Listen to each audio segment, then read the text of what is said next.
Hi. This program illustrates the use of multiple classes in a single file. So Java permits to use more than one classes in a single program. So whenever you use multiple classes, you have to be you have to use one class for having the main block or main program. So here in this program, if you look into it, I have used two classes here. The first class is called marks, and the second class is called result. So this program is intended to calculate the total of two subject marks. So here, the first class, I have the integer called total marks, and there is a method here called get marks. It takes two arguments of integers and performs the summation here, a plus b. Then it returns the integer through this data type. So that's the return data type is going to be an integer. Then again, another second class is called a result, where we kept our main program. So public static void main string arguments. This is the common statement that we use for declaring a main block. So here I have a locally one variable called total, and then an object is created. Since this is not a static one, the marks is not a static one, an object is created to access the data members. So for a marks class, an object called mark object is created. So in the Java, if you want to create an object, we have to specify new, then the class, what type of object that we are required. So if you are going to use any constructor or anything, we'll fill these brackets.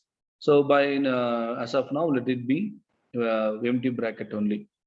And next, what do? We use this local integer total to store the sum of two marks by invoking the getMarks function of the class marks. So for a class marks, we have created an object called a mark object. So through the mark object, we invoke getMarks function, and the getMarks function has a requirement having two integers.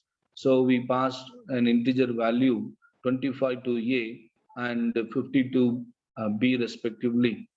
And that will invoke the marks here, get marks function, and that in turn it will do the summation, and it's going to return an integer that is going to be stored in total.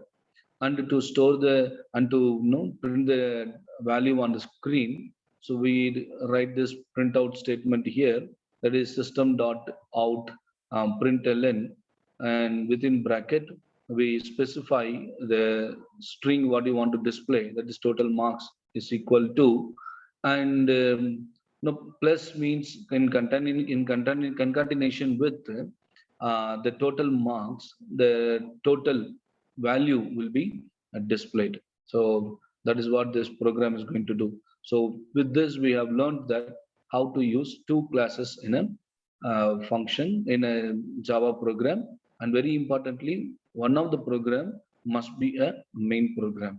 Okay, so one class must be used to hold a main program. Now coming to this command prompt. So here you would be able to see that. So now I'm just going to type here Java Java C result.java. So if there is no error, it will be returning the path again. And now it's compiled here. Then Java result will give the value, that is total marks is equal to 75. So you can also observe that there is one more line is included here because we have used a print ln. So that basically returns a /n character. That's why new line is introduced after printing the statement. So total marks is equal to 75. Okay, thank you.